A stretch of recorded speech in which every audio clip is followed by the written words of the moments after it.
नमस्कार दोस्तों, मैं अशोक यादव एक बार फिर आप सभी का आपके अपने YouTube channel concept education point में हार्दिक स्वागत करता हूं, अभिनंदन करता हूं।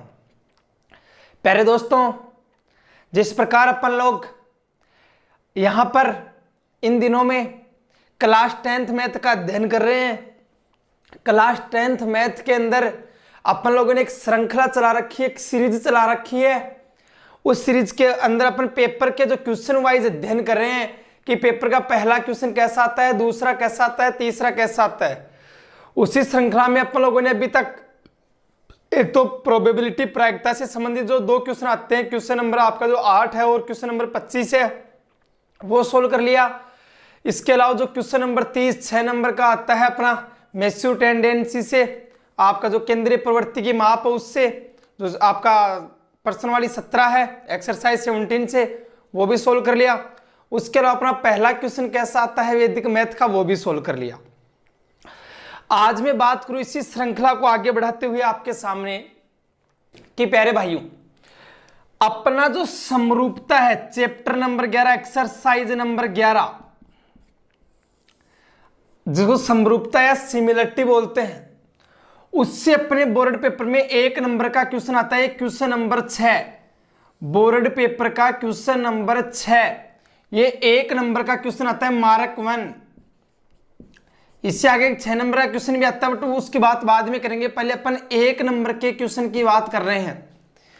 जो अपने बोर्ड पेपर का क्वेश्चन नंबर 6 होता है, जो एक नंबर का होता है, वो समरूपता या सिमिलरिटी से आता है। प्यारे बच्चों देखो भाई, समरूपता या सिमिलरिटी से अपन ऐसी चीजें मैं आपको बता दूंगा कि कौन कौन से क्वेश्चन तैयार करने हैं, कैसे क्वेश्चन अगला पुट करता है। भाई अपन को बस बिल्कुल नॉर्मली इजी वे के जो क्वेश्चन है समरूपता या सिमिलरिटी में, वो क्वेश्चन पूछता है एक नंबर में। तो कौन कौन से क्वेश्चन है और कौन कौन से आपको तैयार करने हैं, मैं वो बता देता हूं आपको। आप ध्यान से सुनिएगा कि भाई एक तो अपनी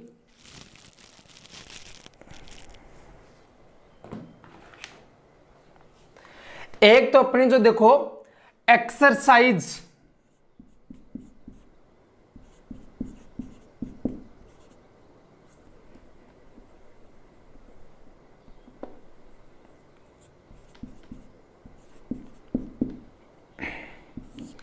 एक तो अपनी एक्सरसाइज जो 11.1 है, उसका जो क्वेश्चन नंबर 1 है वो आता है।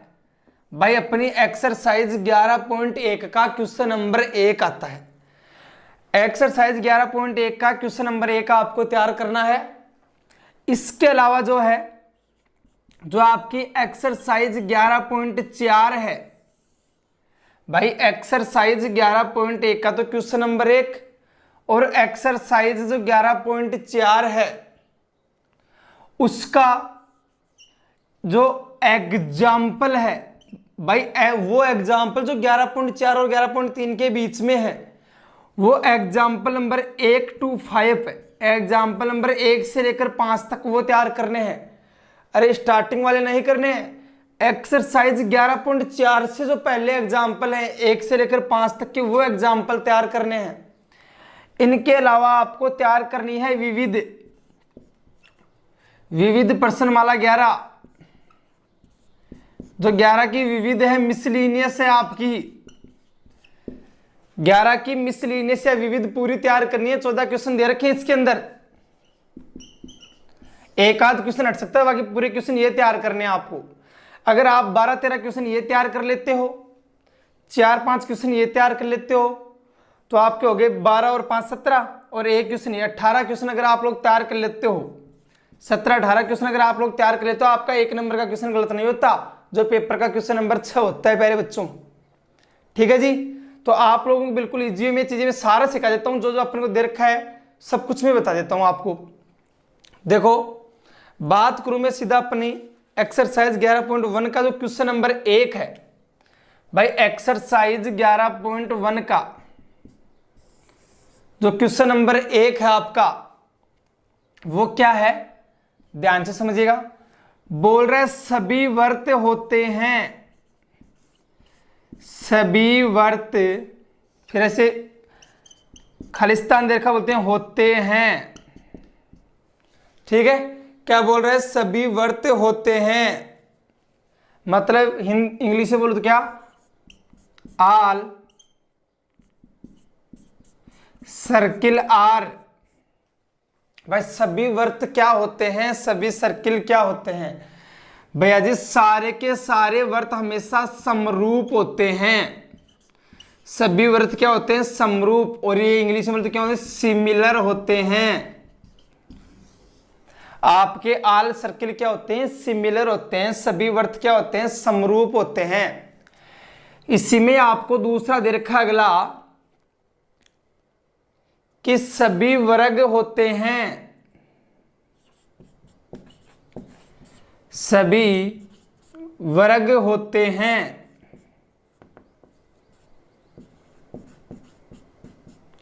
वैसे देख रहे हैं, सभी वर्ग होते हैं, मतलब ऑल स्क्वायर आर। भाई सभी वर्ग भी क्या होते हैं, सिमिलर होते हैं, मतलब सारे के सारे जो आपके वर्ग हैं वो क्या होते हैं, समरूप होते हैं। तो आपके सारे वर्ग भी क्या होते हैं, समरूप। अब ऐसे क्वेश्चन नहीं करेगा, आपको रिक्त स्थान नहीं देगा, अगला ब्लैंक स्पेस नहीं देगा, आपको बोलेगा कि सभी वर्त होते हैं या सभी वर्ग होते हैं, या ऐसे कौन से त्रिभुज हैं जो समरूप होते हैं, ऐसे ऐसे क्वेश्चन करता है अगला। तो भाई सबसे पहली बात है, समरूप होता क्या है, सिमिलर होता क्या है, ऐसी आकृति, ऐसी फिगर जो कि भैया जी देखने में समान हो। अगर कोई भी आकृति या कोई भी फिगर देखने में समान होती है तो वो समरूप हो जाती है, सिमिलर कहलाती है। जैसा कि मैं आपको यहां एक वर्त बना दिया और आपने कॉफी के अंदर भी वर्त बनाया। अब आपका वर्त तो मेरे आपकी कॉफी नहीं है मेरे इस वर्त के समान। भाई मैं इतना बड़ा मान लो यहां पर जितना बड़ा वर्त बनाऊंगा तो आपकी कॉफी नहीं है इतनी बड़ी, तो बट आप कॉफी के अंदर वर्त बनाओगे, ये बनाओगे, दिखने में क्या होंगे, समान तो होंगे। तो ऐसी चीजें जो दिखाई देने में समान हो, जिनको अपन देखें तो अपन को समान दिखाई दे, वो हमेशा क्या होती है, सिमिलर कहलाती हैं या फिर आपकी समरूप होती हैं। तो सभी वर्त दिखने में क्या होते हैं, समान होते हैं, इसलिए वो क्या होंगे, समरूप या सिमिलर होंगे। ऐसे सारे के सारे स्क्वायर या वर्ग भी दिखने में क्या होते हैं, समान होते हैं, तो वो भी आप आपस में क्या होंगे, सिमिलर होंगे। ऐसे कौन से त्रिभुज दिखने में समान होते हैं, पहले बच्चों ऐसे कौन से ट्राइंगल हैं, त्रिभुज हैं जो दिखने में समान होते हैं। चलो इतना तो आपको आगे होगा समझ में। तीसरा क्वेश्चन बन रहा है आपके सामने,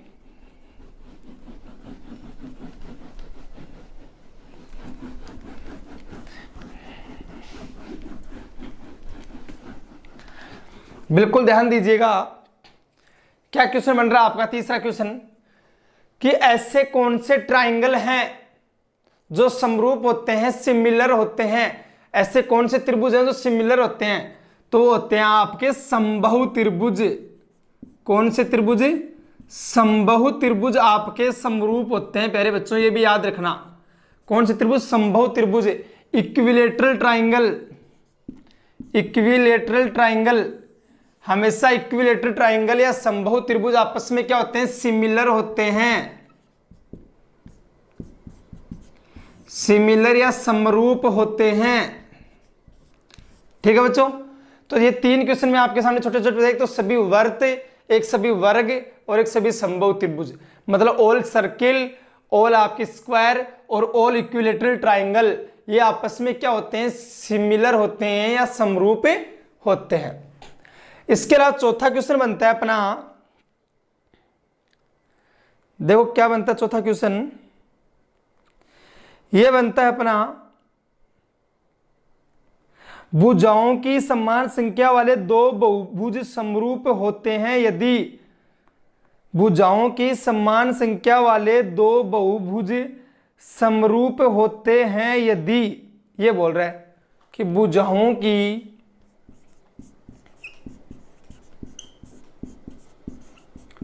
समान संख्या वाले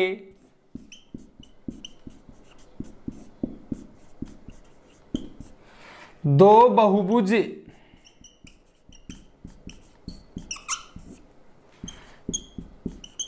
समरूप होते हैं यदि। भाई ऐसे बहुभुज जिनकी भुजाओं की संख्या समान हो। कोई भी दो बहुभुज आपके पास में बहुभुज होते हैं जिनमें चार भुजाएं ज्यादा करती होती हैं वो वाले, तो ये जितने भी बहुभुज हैं आपके, तो बहुभुज जिनमें दो बहुभुज अपने पास दोनों की संख्या, साइड्स की संख्या, जिनकी भुजाओं की संख्या समान है, अगर वो समान है तो वो समरूप होते हैं। तो उनके लिए क्या कंडीशन चाहिए, क्या शर्त चाहिए ताकि वो दोनों क्या हो, समरूप हो। मैं आपको इंग्लिश में बोलूं, the polygons of same number of sides are similar if by two polygons of same number of sides are similar if, क्यों होंगे, देखो कोई भी दो बहुभुज आपस में समरूप कब होते हैं, इनकी भुजाओं की संख्या समान होने के बाद में। भाई ऐसे पॉलीगन्स, अपने पास टू पॉलीगन्स हैं जिनकी नंबर ऑफ साइड्स बराबर है, तो कब सिमिलर होंगे। पहले बच्चों इसमें पहली कंडीशन क्या होती है, देयर कॉरस्पॉन्डिंग जो एंगल हैं इन दोनों के कॉरस्पॉन्डिंग एंगल इक्वल होने चाहिए, मतलब संगत कोण बराबर होने चाहिए। अगर इन दोनों के संगत कोण बराबर होते हैं, भाई दोनों जो पॉलीगन्स आपके दोनों बहुभुज हैं, अगर इनके संगत कोण बराबर होते हैं, कॉरस्पॉन्डिंग एंगल इक्वल होते हैं, पहली कंडीशन तो क्या होगी, अगर इनके संगत कोण बराबर हो, कॉरस्पॉन्डिंग एंगल इक्वल हो, तो ये क्या हो सकता है, समरूप या सिमिलर हो सकता है।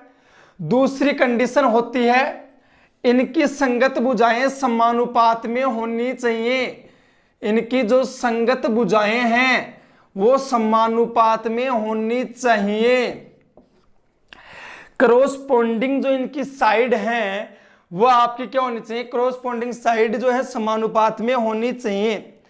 भाई देखो दो कंडीशन बनती है, कोई भी बहुभुज है अपने पास, कोई भी बहुभुज है या कोई भी पॉलीगन्स है, उनकी भुजाएं अगर दोनों की समान हैं, अगर उनकी साइड्स की जो नंबर वो इक्वल हैं, तो वो कब सिमिलर होंगे या समरूप होंगे। उनकी दो कंडीशन होती है। कंडीशन नंबर फर्स्ट, उनके संगत कोण बराबर होने चाहिए, कॉरस्पॉन्डिंग एंगल आर इक्वल। दूसरी चीज संगत भुजाएं समानुपात में होनी चाहिए, मतलब उनकी कॉरस्पॉन्डिंग जो साइड हैं वो आपस में प्रोपोर्शनल होनी चाहिए। ये दो कंडीशन अगर कोई भी पॉलीगन से आपका बहुभुज लागू करता है तो वो समरूप या सिमिलर कहलाता है, जिसकी भुजाएं या जो साइड्स हो क्या होनी चाहिए, समान होनी चाहिए, इक्वल होनी चाहिए। ठीक है बच्चों, तो आपको चारों क्वेश्चन समझ में आ गए होंगे। पहले तो सभी वर्त क्या होते हैं, समरूप होते हैं, मतलब जो आल आपके सर्किल हैं वो क्या होते हैं, सिमिलर होते हैं। दूसरा क्या, सारे के सारे स्क्वायर या वर्ग भी क्या होते हैं, सिमिलर या समरूप होते हैं। तीसरी कंडीशन अपने सामने क्या है बच्चों, कि भाई जितने भी समबाहु त्रिभुज होते हैं, इक्विलैटरल ट्रायंगल होते हैं, वो भी क्या होते हैं, सिमिलर या समरूप होते हैं। चौथी कंडीशन क्या आएगी, कोई भी दो बहुभुज जिनकी भुजाओं की संख्या समान हो, टू पॉलीगन जिसमें नंबर ऑफ साइड्स इक्वल हो, वो कब सिमिलर होंगे, कब समरूप होंगे। तो अपन ने बताया कि उनकी अगर कॉरस्पॉन्डिंग साइड प्रोपोर्शनल हो, मतलब संगत भुजाएं समानुपात में हो, और कॉरस्पॉन्डिंग एंगल इक्वल हो, मतलब जो आपका संगत कोण है वो बराबर हो, तब जाके वो दोनों क्या होंगे, समरूप होंगे या सिमिलर होंगे। अब बात करूं मैं आपकी सीधी मिसलिनियस की या विविध की, कि मिसलिनियस या विविध में कौन कौन से क्वेश्चन हैं जो आपके एग्जाम में पुट हो सकते हैं, वो मैं आपको बता देता हूं कि भाई अपने ये क्वेश्चन बनते हैं, ये एग्जाम में पुट हो सकते हैं।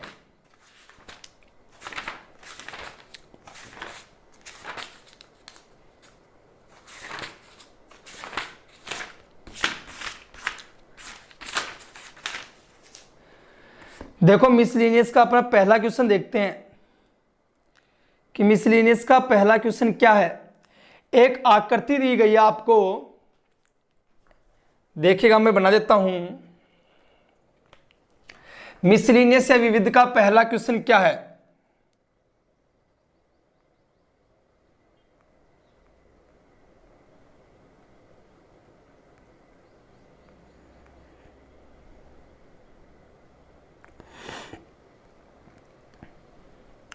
देखो आपको एक आकृति दी गई है, एक ट्राइंगल दिया गया है, एक त्रिभुज दिया गया है, ए बी सी और यहां क्या दे रखा है, डी और ई। और इसमें अपन को क्या गिवन कर रखा है, क्या दे रखा है,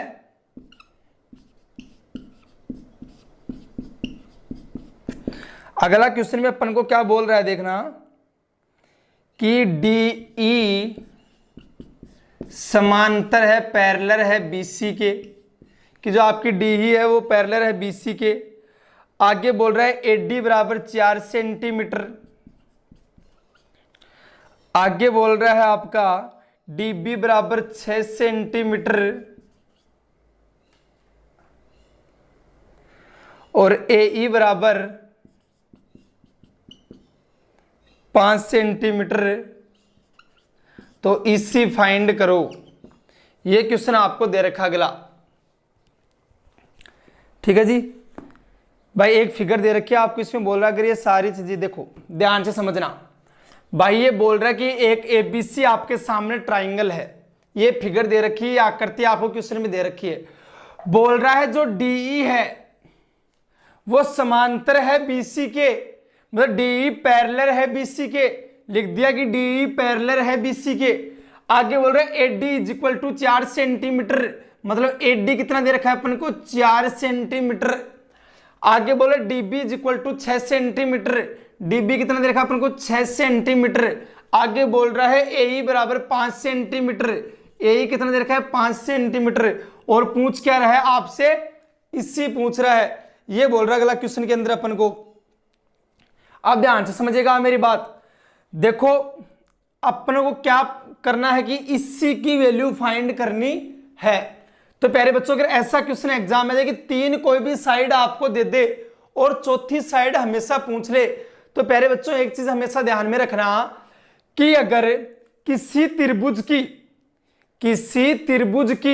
किसी एक भुजा के समांतर, किसी त्रिभुज की किसी एक भुजा के समांतर खींची गई दूसरी कोई लाइन, किसी एक भुजा के समांतर खींची गई रेखा अगर त्रिभुज की बाकी 2 भुजाओं को काटती है तो वह उन 2 भुजाओं को समान अनुपात में विभाजित करती है। यह आपकी क्या है, देखो किसी त्रिभुज की, कोई आपका त्रिभुज ट्राइंगल है, इस ट्राइंगल की अगर कोई एक साइड, किसी एक साइड के पैरेलल अगर कोई लाइन आपकी ड्रा की जाती है, भाई कोई भी लाइन ड्रॉ की जाती है किसी भी ट्राइंगल की एक साइड के पैरेलल, अगर वो दोनों बाकी जो 2 साइड है, जो शेष बची 2 साइड, अगर उनको भी इंटरसेक्ट करती है तो उन दोनों को समान रेशियो में डिवाइड करती है, इक्वल रेशियो में डिवाइड करती है। प्यारे बच्चों देखो सीधी सी बात क्या है, अपनी बात यह है कि देखो ये मान लो ABC एक त्रिभुज है, BC के समांतर अगर DE खींचा गया, मतलब BC के पैरेलल अगर DE खींचा गया तो ये DE बाकी 2 भुजाओं को, मतलब AB को और AC को काट रही है ना। देखो भाई समांतर पैरेलल तो है BC के, बट काट किन को रही है, AB को और AC को काट रही है ना। तो ये जिन 2 भुजाओं को कट करती है, इंटरसेक्ट करती है, उन दोनों को हमेशा समान अनुपात में इक्वल रेशियो में डिवाइड करती है। तो देखो कैसे करती है कि भाई AD जो है बट्टा में क्या आ गया BD, ये बराबर होगा किसके, AE बट्टा में क्या है आपका EC। ये बात होती है मेन बेस, और कुछ नहीं है। ये बात आपको समझने लायक बात थी जो मैं आपको बताना चाह रहा था।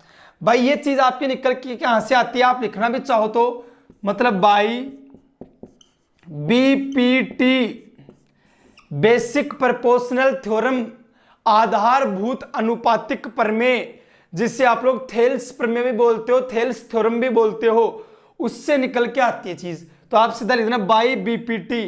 भाई ये चीज जो अपन मैंने बताया ना आपको पूरी डेफिनेशन की, किसी त्रिभुज की अगर एक भुजा के समांतर कोई रेखा खींची जाए और वो रेखा बाकी 2 भुजाओं को कट करे तो वो दोनों भुजाओं को समान अनुपात में विभाजित करती है। ये बात कौन बोलती है, थेल्स थ्योरम बोलती है, थेल्स प्रमेय बोलती है कि इफ ए ट्राइंगल, आपको एक ट्राइंगल दे रखा है, उसकी वन साइड के अगर आप लोग पैरेलल अगर कोई एक लाइन ड्रा करते हो तो वो लाइन बाकी 2 साइड को अगर इंटरसेक्ट करती है तो उनको हमेशा समान रेशियो में डिवाइड करेगी, इक्वल रेशियो में डिवाइड करेगी। तो ये बात अपने लिख दी। और बाय BPT किसे, बेसिक प्रोपोर्शनल थ्योरम, मतलब आधारभूत अनुपातिक प्रमेय। अब देखो AD का मान कितना दे रखा है प्यारे बच्चों अपन को 4 बटे BD का मान कितना दे रखा है 6 बराबर AE का मान कितना दे रखा है 5 बटा EC का मान अपन को ज्ञात करना है। आपस में वज्र गुणा क्रॉस मल्टीपल कर दो, इसी को 4 से गुणा किया तो क्या होगा 4 इसी बराबर 6 को 5 से गुणा किया तो कितना होगा 30। तो इसी बराबर क्या आ गया अपना 30/4, 4 संते 28 पॉइंट बचे 4 पंजे 7.5। तो आपका ये इससे कितना आ गया 7.5। यही तो अपन से पूछा था प्यारो बच्चों, ये पूछा था। बोला हाँ सर। तो आसानी से समझ, अब मैं आपको सीधा बोलता लिख लो AD बटा BD और AE बटा EC, तो आप लोग याद कर लेते रट लेते। अब मैंने आपको बता दी कि चीजें कहां से आती है, BPT theorem, basic proportional theorem, आधारभूत अनुपातिक प्रमेय से आती है। चलो बात करूं मैं अब क्वेश्चन नंबर 2 की प्यारे बच्चों।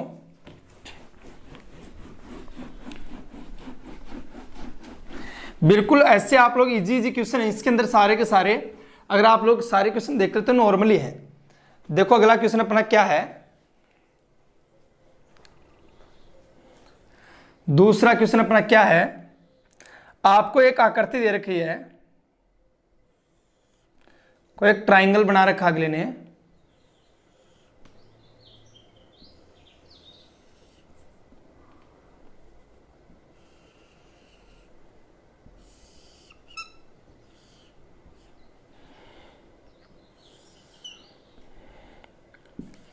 ABC और D। बोल रहा है AD कोण A का समद्वि भाजक है। यह क्या बोल रहा है, दिया गया क्या है अपन को, या गिवन कि जो AB है सॉरी AD है वो एंगल A का समद्वि भाजक है।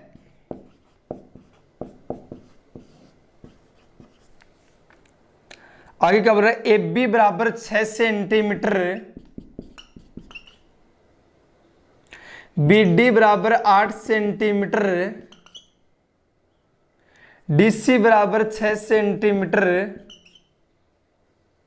तो AC का मान ज्ञात करो। ये क्वेश्चन बोल रहा है AC की वैल्यू फाइंड करो। इंग्लिश मीडियम वालों के लिए है, ये आपको एक फिगर दे रखी है, इसमें जो AD है वो कोण A को समद्वि भाजक की जगह लिख रहे हैं आप बाइसेक्टर।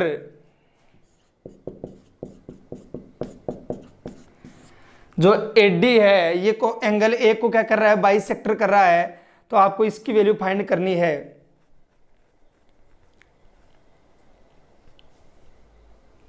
देखो ध्यान से समझिएगा अपना क्वेश्चन क्या है। ये एक ट्राइंगल है आपके सामने ABC। अब इस ट्राइंगल के अंदर आपको कोई एक AD लाइन खींचा है, अगला बोल रहा है ये AD जो लाइन है, AD जो रेखा है वो इस कोण A को समद्वि भाजित कर रही है। बेटे जी समद्वि भाजित का मतलब होता है समान दो भाग, मतलब इधर वाला भाग और इधर वाला भाग, ये दोनों भाग क्या है, समान है।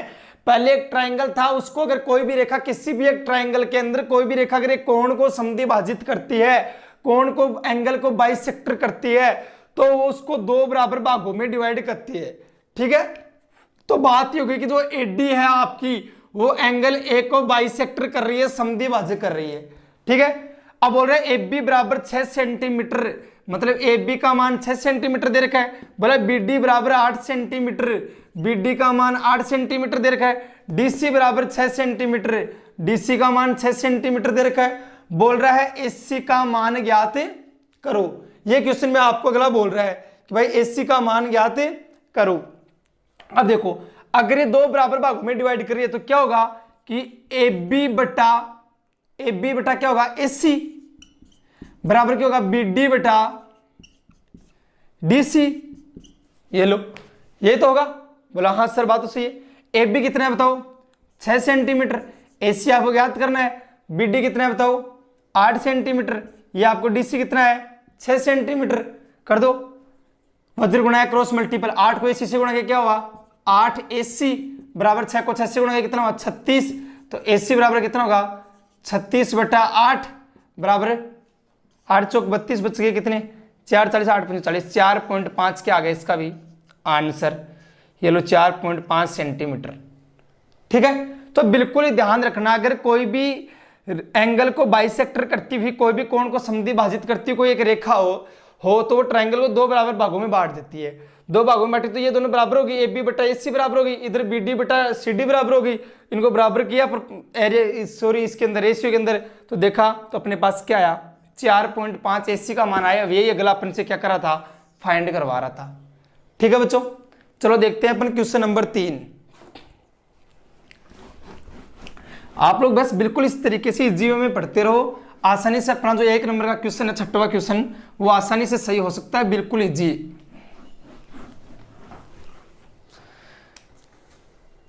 देखो क्या है अगला अपना क्वेश्चन,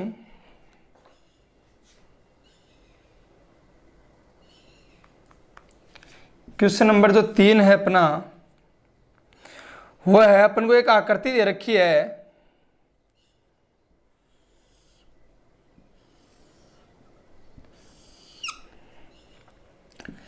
ए बी सी, ये को ट्राइंगल दे रखा है, और डी जो बी सी के पैरेलल है, समांतर है। अगर ये है अक्ष प्लस 4, ये है अक्ष प्लस 3, और ये है 2 अक्ष माइनस 1, और ये है अक्ष प्लस 1, तो अक्ष की वैल्यू बताओ। मतलब बोल रहा है कि इस फिगर के अंदर जो आपकी यहाँ लिख देता हूँ, चलो डी है वो BC के पैरेलल है, समांतर है, तो अक्ष की वैल्यू फाइंड करो। ये बोल रहा है अगला आपको कि अक्ष का मान ज्ञात करो। अब ध्यान से समझिएगा मेरी बात को आप लोग।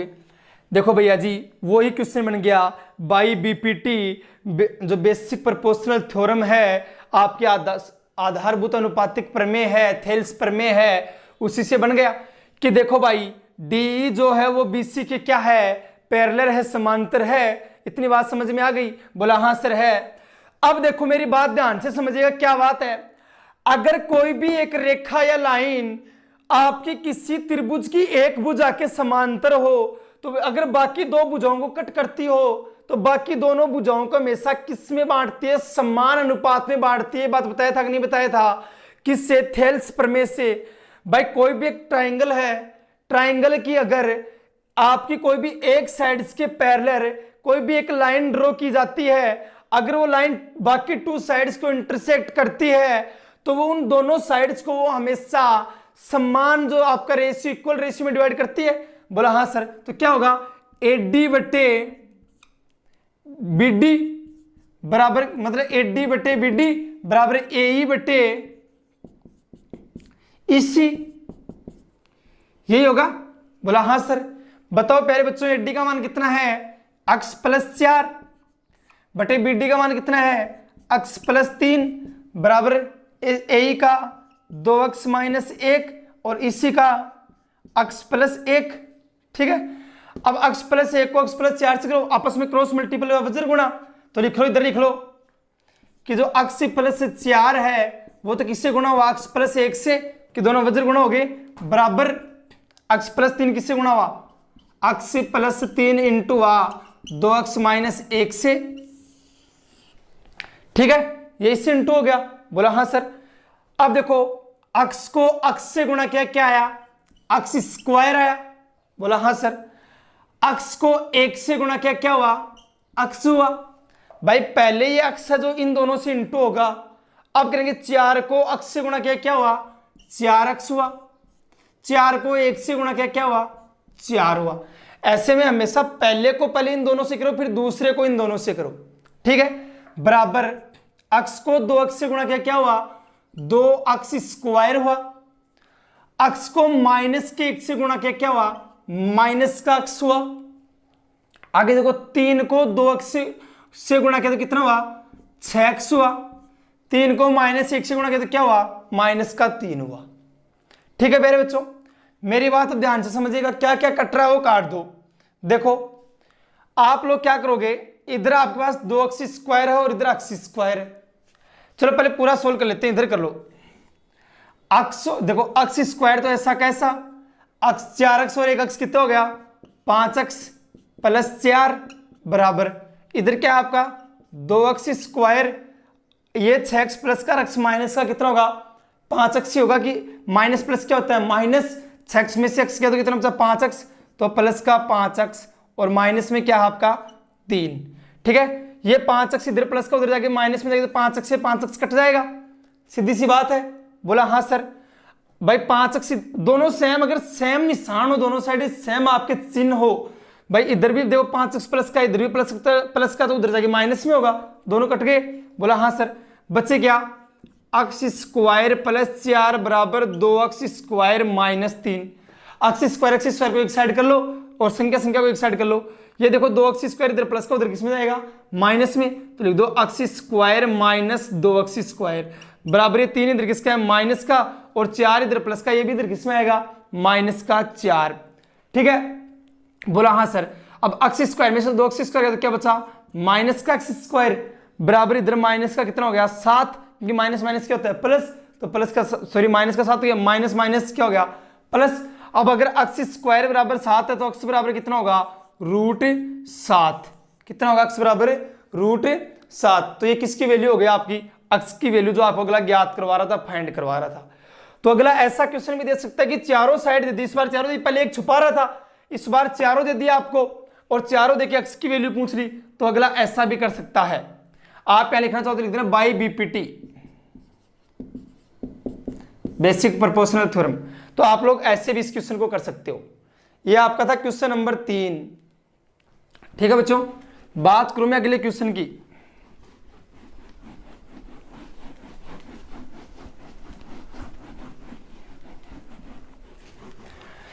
देखो आपका क्वेश्चन नंबर 4 क्या है,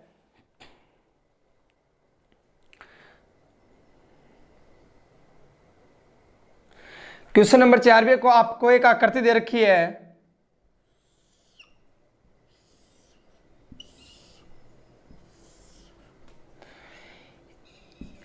ए बी सी और डी, ए बी बराबर 3.4 सेंटीमीटर, बी डी बराबर 4 सेंटीमीटर दे रखा है, बी सी बराबर ये पूरा बी सी ये दे रखा है, इस बार ये दे रखा आपको 10 सेंटीमीटर, और एसी का मान पूछ रहा है और बोल रहा है ये भी साथ में, बस इतना दे रखा है सीधा। क्या बोल रहा है, एक आपको ये फिगर दे रखी है और इसमें बोल रहा है कि आपको किसकी वैल्यू फाइंड करनी है, एसी की वैल्यू फाइंड करनी है, और बोल रहा है जो जो आपको दे रखा है वो इसमें लिख रखा है अगले ने कि क्या क्या दे रखा है। ठीक है, देखो ध्यान से समझो। आपको बोल रहा है यदि ए बी 3.4 सेंटीमीटर हो, बी डी बराबर 4 सेंटीमीटर हो, और आपको डीसी नहीं दे रखा, आपको पूरा बीसी दे रखा है। एक बात यही क्लियर कर देता हूं, ये जो बीसी है आपका प्यारे बच्चों किसके बराबर है, बी डी प्लस डीसी के बराबर है ना, तो लिख दो बी डी प्लस डीसी। ठीक है, बीसी कितना दे रखा आपको, 10, लिख दो 10 बराबर बी डी कितना दे रखा है, 4, तो लिख दो 4 प्लस डीसी, तो ये 4 इधर प्लस का उधर किसमें जाएगा, माइनस में, तो डीसी बराबर क्या जाएगा, 10 - 4 बराबर 6 सेंटीमीटर। ये आपके पास डीसी का मान आ गया, क्योंकि वो अपना थ्योरम का प्रयोग करेंगे कि भाई कोई भी एक लाइन अगर एक एंगल को बाइसेक्टर करती है, मतलब कोई भी एक एंगल को समद्विभाजक करती है, तो क्या होता है, ये जो संगत भुजाएं हैं वो आपस में समानुपात में होती हैं। तो क्या लिखोगे, ए बी बटा ए सी बराबर बी डी बटा डी सी। ठीक है भाई, ए बी बटा तो ए सी और बी डी बटे डी सी। ठीक है, ए बी का मान कितना है बताओ, 3.4 बटा ए सी का मान बताओ कितना है, ज्ञात करना है अपन को, फाइंड करना है, बराबर बी डी का मान कितना है, 4 बटा, और डीसी का मान कितना है, 6। भाई थोड़ी सा कंफ्यूज कर दिया, इसका पूरी की वैल्यू दे दिया अगले ने, डीसी की वैल्यू आपको निकालनी है इस बार, पहले डीसी की वैल्यू दे रखा था, इस बार ये और निकालनी है, तो निकाला आपने 6 आ गई, 6 को 3.4 से गुणा करो कितना होगा, और इधर देखो एसी को 4 से गुणा किया तो 4 एसी आ गया, बराबर 6 चौका 24 को 4 बच गया 2, 7 18 और 2 20, कितना हो गया 20.4। तो एसी बराबर 20.4 बटे 4। ठीक है, कितना है 20.4 बटे 4। अब इसमें भाग दे लो आप 20.4 में 4 का, तो कितना आएगा 5.1, कि 4 पंजे 20 और 4 एकम 4, 5.1 आपका क्या होगा आंसर। ठीक है, ऐसे ना दे तो ऐसे दे लो, देखो 204 में 40 का भाग दे लो, भाई ऐसे 10 मिनट उठा दोगे तो नीचे 1 0 आ जाएगा, 204 में 40 का भाग दोगे तो कितना आएगा 5.1, ऐसे दे दो। ठीक है, तो ये क्वेश्चन करा था। अगला आपका जो आपका चौथा क्वेश्चन था वो ये था। ठीक है, तो चलो बच्चों देखिएगा, अगला क्वेश्चन देखते हैं। पांचवा क्वेश्चन क्या है। ऐसे ऐसे क्वेश्चन आपको एग्जाम में पुट कराता है, बाकी कोई दिक्कत नहीं, 1 नंबर का बिल्कुल इजी वे में ऐसा ऐसा क्वेश्चन आता है। तो आप लोग अगर इसी तरीके से अगर सारी सोल्व कर लेते हो, मिसलिनियस भी कर लेते हो, तो आपका नंबर आसानी से नहीं कटेगा, बिल्कुल नहीं कटेगा, 1 नंबर आपको आसानी से मिल जाएगा अगर आप मिसलिनियस भी सोल्व कर लेते हो। देखो प्यारे बच्चों, पांचवा क्वेश्चन क्या दे रखा है, बोल रहा है 2 समरूप त्रिभुजों के क्षेत्रफल क्रम से 25 सेंटीमीटर और 36 सेंटीमीटर है। यदि छोटे त्रिभुज की माध्यिका 10 सेंटीमीटर हो तो बड़े त्रिभुज की संगत माध्यिका ज्ञात करें। यह बोल रहा है अगला पांचवें क्वेश्चन के अंदर बोल रहा है कि हाँ देखो, एक चीज पहले सुन लो, ध्यान से सुनना, मैं आपको पहले बता दूं। अगर मान लो आपके पास कोई भी 2 त्रिभुज का एरिया पूछे, भाई मान लो एक फर्स्ट ट्राइंगल है और दूसरा सेकंड ट्राइंगल है, इनका जो एरिया होता है वो हमेशा एक तो इनकी साइड, भाई मान लो फर्स्ट ट्राइंगल की साइड और सेकंड ट्राइंगल की साइड इसके स्क्वायर के बराबर होता है। दूसरा अगर इनकी हाइट दे दे, मान लो फर्स्ट ट्राइंगल की और सेकंड ट्राइंगल की, इनके भी स्क्वायर के बराबर होता है। तीसरी मान लो इनकी मीडियन दे दे,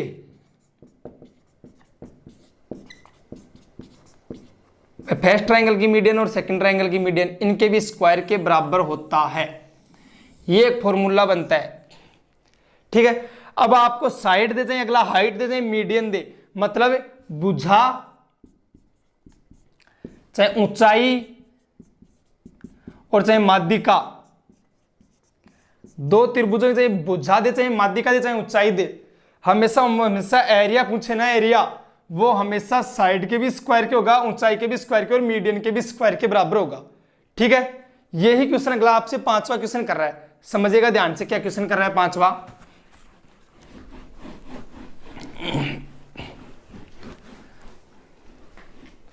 देखो आपको यही बोल रहा अगला कि आपके सामने 2 समरूप त्रिभुज हैं, 2 ट्राइंगल हैं। मान लो एरिया ऑफ स्मॉलर ट्राइंगल, मतलब छोटे त्रिभुज का एरिया बटे एरिया ऑफ लार्जर ट्राइंगल, ठीक है। बड़े त्रिभुज का एरिया क्या बोल रहा है, बराबर कितना दे रखा है बताओ। ये बोल रहा अगला आपको 25 सेंटीमीटर तो ये दे रखा है सेंटीमीटर स्क्वायर, और 36 सेंटीमीटर स्क्वायर ये दे रखा है, ठीक है। आगे बोल रहा है यदि छोटे त्रिभुज की माध्यिका 10 सेंटीमीटर हो, मीडियन जो आपका स्मॉलर ट्राइंगल है, इसकी जो मीडियन है अगर 10 सेंटीमीटर हो, तो आपके जो लार्जर ट्राइंगल है उसकी मीडियन फाइंड करो। ये अगला बोल रहा है अपन से, ठीक है, कि भाई लार्जर ट्राइंगल की मीडियन फाइंड करो। देखना ध्यान से, हिंदी मीडियम और इंग्लिश मीडियम दोनों ध्यान से समझना कि आपको क्षेत्रफल दे रखा है, छोटे त्रिभुज का क्षेत्रफल 25 सेंटीमीटर स्क्वायर है, बड़े त्रिभुज का क्षेत्रफल 36 सेंटीमीटर स्क्वायर है। दोनों आपस में सिमिलर ट्राइंगल हैं, समरूप त्रिभुज हैं, दिखने में एक जैसे हैं। अगर छोटे त्रिभुज की माध्यिका 10 सेंटीमीटर हो, मतलब स्मॉलर ट्राइंगल की मीडियन 10 सेंटीमीटर हो, तो बड़े त्रिभुज की माध्यिका ज्ञात करो, मतलब लार्जर ट्राइंगल की मीडियन फाइंड करो। ऐसा क्वेश्चन एग्जाम में बहुत बार पुट होता है, ठीक है। अब देखो आपके पास फॉर्मूला क्या होता है बताओ मुझे, एरिया ऑफ स्मॉलर ट्राइंगल बटा एरिया ऑफ लार्जर ट्राइंगल, बराबर भी मैंने क्या बताया था, माध्यिका मीडियन देखना, तो m1 लिख दो और यहां m2 लिख दो, इसका स्क्वायर के बराबर होता है। ये तो फॉर्मूला होता है जो भी मैंने बताया था। तो करो, ये एरिया कितना दे रखा बताओ 25 बटे ये कितना दे रखा 36, बराबर छोटे त्रिभुज की माध्यिका कितनी दे रखी है 10, तो लिख दो 10 बटे ज्ञात क्या करनी है, बड़े त्रिभुज की माध्यिका मतलब m2 फाइंड करनी है और इसका स्क्वायर, ठीक है। तो देखो आगे इधर मिटा देता हूं मैं, भाई अपने को दे रखा है एरिया ऑफ स्मॉलर ट्रायंगल बटे एरिया ऑफ लार्जर ट्रायंगल, दोनों उतार दिए यहाँ पर, मतलब बड़े त्रिभुज का क्षेत्रफल और छोटे त्रिभुज का क्षेत्रफल। अब छोटे त्रिभुज की माध्यिका 10 दे रखी है, बड़े की पूछ रही है, बड़े की बड़े के सामने, छोटे की छोटे के सामने। ठीक है, अब देखो 25/36 बराबर 10 का स्क्वायर कितना होगा 100/m2 का स्क्वायर। ठीक है, माध्यिका 2 मतलब बड़े वाली। अब देखो m2 को 25 से इंटू किया तो क्या हुआ 25m2 स्क्वायर बराबर 36 को 100 से गुणा किया तो कितना हुआ 3600। ठीक है, तो m2 स्क्वायर बराबर 3600/25। ठीक, कितना आ गया 25 से कम 25, बचे कितने अपने 11, 110, 25 चौका 100, बच के 10, 100 25 चौका 144 आ गया। तो m2 का स्क्वायर अगर 144 आ रहा है तो अपन को तो m2 फाइंड करनी है, तो इधर से स्क्वायर हटाएंगे इधर क्या लगेगा रूट, तो m2 का रूट लगा दो, कितना आ गया 144 का रूट कितना होता है 12। ये आपका क्या हो गया प्यारे बच्चों आंसर। ठीक है, तो आप लोग इस तरीके से समरूपता का ये क्वेश्चन भी कर सकते हो आसान, जो इंपॉर्टेंट क्वेश्चन है, ऐसे क्वेश्चन बार बार जरूरी नहीं है आपको माध्यिका या मीडियन ही दो, यहाँ पर हाइट या ऊंचाई भी दे सकता है, अगला ऊंचाई दे दे हाइट दे दे, या फिर आपको कोई भी साइड भी दे सकता है, भुजा भी दे सकता है त्रिभुज की, जो क्रॉसपोंडिंग साइड है संगत भुजाएं, तो उनसे भी आप लोग कर सकते हो। ठीक है, अगला क्वेश्चन देखना आपका जो छठवां क्वेश्चन है वो क्या दे रखा है। छठवां थोड़ा लेंथी है, वो नहीं देगा आप, चलो एग्जाम में मान लो ट्रेपेजियम से संबंधित हो, थोड़ा सा लेंथी है आप लोग, और सातवां भी नहीं है, सातवां सिद्ध करा रहा है ये भी नहीं आएगा। आप लोग सीधा आठवां देखिएगा, आठवें क्वेश्चन में आ जाइएगा सीधा कि आठवां क्वेश्चन क्या है आपका। और ये त्रिभुज एबीसी ट्राइंगल जो एबीसी है, त्रिभुज एबीसी समरूप है त्रिभुज डीईएफ के, त्रिभुज एबीसी समरूप है त्रिभुज डीईएफ के। आगे बढ़ो, ए बी बराबर 10 सेंटीमीटर, डीई बराबर 8 सेंटीमीटर, ए बी बराबर 10 सेंटीमीटर और डीई बराबर 8 सेंटीमीटर। तो एबीसी का क्षेत्रफल बटा डीईएफ का क्षेत्रफल, भाई त्रिभुज एरिया ऑफ त्रिभुज एबीसी और एरिया ऑफ त्रिभुज डीईएफ का फाइंड करो, ये क्वेश्चन आपसे बोल रहा है अगला। ठीक है, आठवां क्वेश्चन अपना यही है। देखो आपको ये दो त्रिभुज दे रखा है, दो ट्राइंगल दे रखा है, एबीसी और ट्राइंगल डीईएफ, दोनों समरूप हैं, सिमिलर हैं।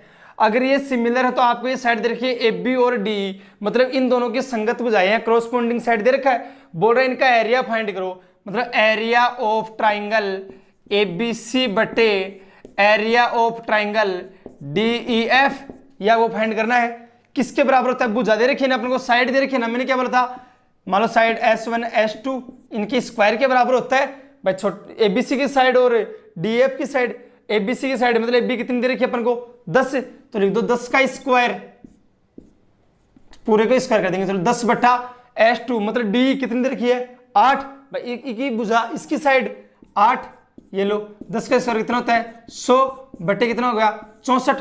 तो आपका ट्राइंगल एबीसी का एरिया तो कितना आ गया 100 सेंटीमीटर स्क्वायर, और आपका ट्राइंगल ए मतलब डीएफ का एरिया कितना आ गया 64 सेंटीमीटर स्क्वायर। मतलब एरिया ऑफ त्रिभुज एबीसी, त्रिभुज एबीसी का क्षेत्रफल तो कितना आ गया 100 सेंटीमीटर स्क्वायर। ठीक है, और एरिया ऑफ त्रिभुज डीईएफ, ट्राइंगल डीएफ का एरिया कितना आ गया बताओ भाई, त्रिभुज डीएफ का 64 सेंटीमीटर स्क्वायर। ये लो, आगे बात समझ में, तो ऐसे कर दोगे। चलो बात करूं मैं 9वें क्वेश्चन की। आपका 9वां क्वेश्चन क्या दे रखा है, इसी प्रकार अब सारे ऐसे कैसे हैं, सेम टू सेम है सारे, आपसे कहीं से उठा लो, इनमें ऐसे क्वेश्चन बन रहे हैं, इजी जी जी जी सारे क्वेश्चन। अब 9वां क्वेश्चन मैंने पहले आपको ये मान लो करवा ही दिया, बिल्कुल इजी है, देखो ध्यान से एक बार देख लो क्या क्वेश्चन है 9वां। त्रिभुज एबीसी की भुजाएं एबी व एसी, देखो त्रिभुज को एबीसी त्रिभुज दे रखा आपको, ये मान लो एबीसी एक ट्राइंगल है कि त्रिभुज एबीसी की भुजाओं एबी व एसी पर बिंदु डी और ई, एबी देखो कोई भी त्रिभुज एबीसी इसकी भुजा एबी और एसी पर कोई भी बिंदु आपके क्या है डी और ई इस प्रकार है कि डीई समांतर बीसी, डी जो है पैरेलल है बीसी के, आगे बढ़े यदि एडी बराबर 8 सेंटीमीटर, लिख देता हूं, चलो यहां लिख देता हूं, एडी बराबर 8 सेंटीमीटर, ए बी बराबर 12 सेंटीमीटर, ए ई बराबर भी 12 सेंटीमीटर, तो सी फाइंड करो। ये क्वेश्चन बोल रहा है। बताओ भैया जी वो का वो क्वेश्चन बना कि नहीं बना जो पहले बन रहा था? ठीक है, वो का वो बन रहा है। देखो ध्यान से समझिएगा मेरी बात। भाई मैंने बताया था कि किसी भी त्रिभुज की अगर एक भुजा के समांतर कोई रेखा खींच जाए, अगर वो बाकी दो भुजाओं को कट करे तो उनको हमेशा क्या करती है? समानुपात में डिवाइड करती है। ठीक है, बताया था मैं आपको। अब वही चीज है कि भाई अगर किसी भी ट्राइंगल की एक साइड्स के पैरेलल कोई दूसरी लाइन ड्रा की जाए तो वो लाइन अगर बाकी दो टू साइड्स को इंटरसेक्ट करे तो उनको हमेशा समान रेशियो, इक्वल रेशियो में डिवाइड करती है। बोला हाँ सर, बात बता दी थी आपने। तो लिखो अपनी इक्वल रेशियो क्या होगा? एडी बटे बीडी बराबर एई बटे ईसी। ये तो एडी बटे बीडी बराबर एई बटे ईसी। ठीक है, एडी बोलो कितना दे रखा है?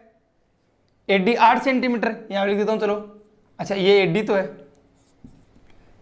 एडी बराबर 8 सेंटीमीटर, तो लिख दो 8 सेंटीमीटर बटा बीडी। बीडी अपन को नहीं दे रखा, अपन को क्या दे रखा है? ए बी दे रखा है अपन को। देखो ए बी ये दे रखा है, तो इधर ध्यान से समझिएगा मेरी बात। अगर मान लो आपको ए बी दे रखा है तो ए बी बराबर क्या होगा? A D plus D B होगा कि नहीं होगा? भाई ए बी बराबर क्या होगा? A D plus D B लिख दो। तो A D plus D B या बी डी भी लिख सकते हो।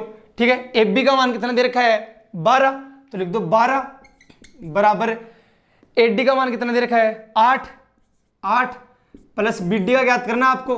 तो ये 8 इधर प्लस का उधर किसमें जाएगा? माइनस में। तो बी डी बराबर क्या हो गया बताओ? 12 में से 8 कितना बच गया? 4। तो बी डी का मान अपने पास कितना आ गया?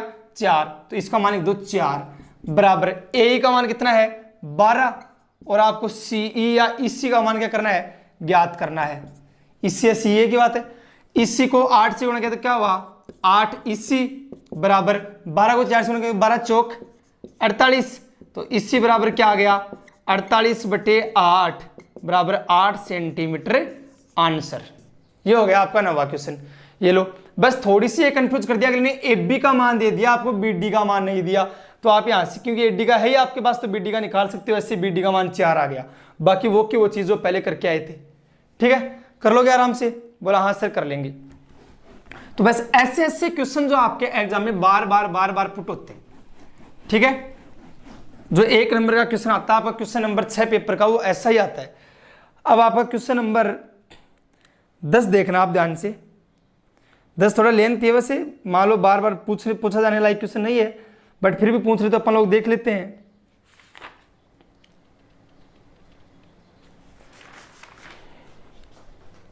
देखो 10वां क्वेश्चन क्या है आपका? आपको बोल रहा है एक 12 सेंटीमीटर लंबी ऊर्ध्वाधर छड़ की जमीन पर छाया की लंबाई 8 सेंटीमीटर है। मान लो एक ये कोई ऊर्ध्वाधर छड़ है, इसकी लंबाई मान लो 12 सेंटीमीटर है।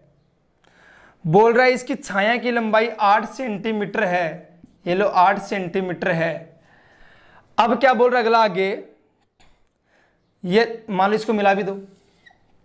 बोल रहा आगे यदि इसी समय एक मीनार की छाया की लंबाई, मान लो इसी समय कोई एक मीनार है, ये मान लो मीनार है, अगर इसकी छाया की लंबाई 40 मीटर हो।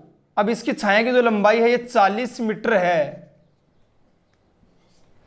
तो इस मीनार की ऊंचाई ज्ञात करें।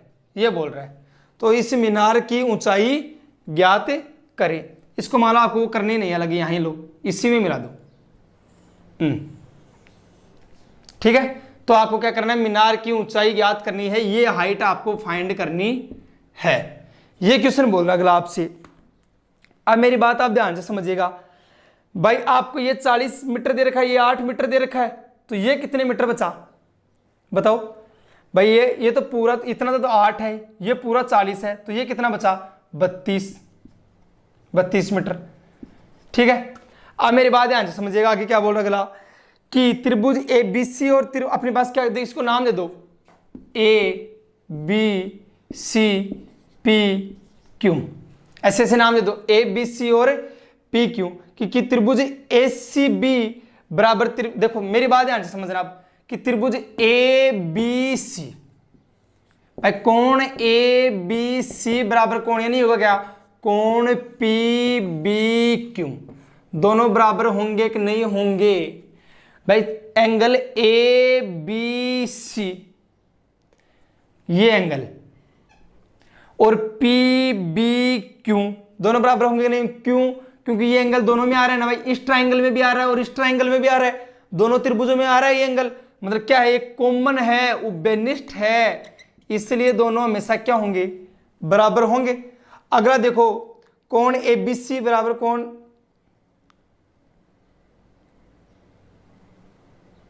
हाँ ये देखो आपके ये एंगल और ये एंगल बराबर होंगे कि नहीं होंगे, क्योंकि दोनों क्या है 90 डिग्री के एंगल है, 90 डिग्री कोण है। तो लिखो कोण ए सी बी बराबर कोण पी क्यू बी, ये दोनों बराबर क्यों है, क्योंकि 90 डिग्री के कोण है, ठीक है। तो आपका कौन सा रूल बन गया, ए ए, ठीक है भाई, दोनों एंगल आ गए, तो ए सिमिलरिटी से बन गया आपका। तो ए सिमिलरिटी से क्या होगा, ट्राइंगल जो आपका एबीसी है वो किसके समरूप होगा, ट्राइंगल पीक्यूबी के, ट्राइंगल पीक्यूबी के समरूप होगा। ट्राइंगल एबीसी किसके समरूप होगा, ट्राइंगल पीक्यूबी के। अब ध्यान से समझना आगे भाई, अगर ये समरूप होगा तो ये क्या होगा, जो पीक्यू है वो एसी के बराबर नहीं होगी कि नहीं होगी भाई, एसी बटा पीक्यू आपस में इधर लिख देता हूं चलो, एसी बटा पीक्यू आपस में बराबर होगा कि नहीं होगा। ऐसे आपका पहले एसी लिया तो इधर क्या लोगे, बीसी बटा बीक्यू, ये भी बराबर होगा भाई, एसी बटा पीक्यू और क्या होगा आगे बीसी बटा बीक्यू। अरे मेरी बात ध्यान से समझना, क्या बोल रहा है, ये एक ट्राइंगल दे रखा है, अब इस ट्राइंगल की आपको जो मीनार दे रखा है इसकी हाइट पूछ रहा है, आपको इसकी हाइट दे रखी है 12 सेंटीमीटर और इसकी शेडो दे रखी है 8 सेंटीमीटर और इसकी टोटल मीनार की शेडो दे रखी है आपको 40 सेंटीमीटर। अब बोल रहा है देखो आपने दो चीज देखी भाई, एक तो ये ट्राइंगल बराबर है, इनमें दोनों में कॉमन है, दूसरा ट्राइंगल ये दोनों 90 डिग्री के, ये दोनों बराबर है। अपने ए सिमिलरिटी से अपने क्या प्रूव कर दिया कि दोनों ट्राइंगल क्या आपस में सिमिलर ट्राइंगल है भाई, दोनों त्रिभुज आपस में क्या है, समरूप त्रिभुज है। अगर समरूप त्रिभुज की संगत भुजाओं का अनुपात क्या होता है, बराबर होता है। तो एसी, ये एसी किसके बराबर होगा, एसी बटे क्या होगा पीक्यू, समानुपात में होती है, बराबर बीसी बटे क्या होगा बीक्यू, ठीक है। एसी का मान कितना दे रखा है बताओ, ज्ञात करना है आपको। अब पीक्यू का मान कितना दे रखा है 12, तो लिख लो एसी बटा 12 बराबर बीसी का मान कितना दे रखा है आपको बताओ, बीसी पूरा कितना दे रखा है 40 बटे बीक्यू का मान कितना दे रखा है अपन को 8, ठीक है। 8 को एसी से गुणा किया क्या हुआ 8 एसी बराबर 12 को 40 से गुणा किया कितना हुआ 480, तो एसी बराबर कितना आ गया 480 बटा 8 कितना आ गया 60 सेंटीमीटर। तो आपकी इसकी मीनार की हाइट कितनी हुई 60 मीटर, सॉरी सेंटीमीटर नहीं मीटर में दे रखा है, तो 60 मीटर आ गई आपकी, ठीक है। ये आपसे पूछा था मीनार की हाइट, आपने फाइंड कर दिया आराम से कि कितनी आ गई 60 मीटर आ गई, ठीक है। मिटा देता हूं, ये था आपका 10वां क्वेश्चन। इसी प्रकार से आपका 11वां क्वेश्चन बिल्कुल इजी है, जो अपने पहले देखे उन्हीं के तरीके से है, बिल्कुल सेम का सेम, आप लोग आसानी से कर सकते हो। 11वां क्वेश्चन कि ट्राइंगल के आपको तीनों कोणों का योग देखना है, बाकी कुछ नहीं देखना है। 12वां क्वेश्चन भी सेम का सेम अपने पहले कर लिया, सेम वो का वो है। 13वां क्वेश्चन भी सेम टू सेम वैसे का वैसा है आपका, और 14वां क्वेश्चन में बस सिर्फ साइड करनी है आपको, सिर्फ वही एरिया बताना है ट्राइंगल का और वो साइड वाला है। तो बाकी क्वेश्चन आप लोग करिएगा, बाकी जितने भी क्वेश्चन आप लोग 11 से लेकर 14 तक के क्वेश्चन आप लोग करिएगा, क्वेश्चन नंबर 11 से लेकर क्वेश्चन नंबर 14 तक आप लोग करिएगा। अगर आप लोगों के क्वेश्चन नहीं आते हैं तो मुझे कमेंट बॉक्स में बता दीजिएगा, मैं दोबारा बता दूंगा, कोई दिक्कत नहीं है। बिल्कुल इजी तो क्वेश्चन है, जो पहले अपने किए उन पर आधारित क्वेश्चन है, कोई दिक्कत नहीं, आप लोग कर लोगे आसानी से। तो ठीक है दोस्तों, ये आपका जो क्वेश्चन नंबर 6 है पेपर का मार्क 1 का 1 नंबर का, वो आप लोग आसानी से सही कर सकते हो, इनसे बाहर नहीं पूछता है, ऐसा ही क्वेश्चन करता है। तो ठीक है दोस्तों, आज के लिए इतना ही काफी। आप लोग ऐसे हंसते रहो, मुस्कुराते रहो, अपने घर पर रहो, स्वस्थ रहो। जय हिंद दोस्तों।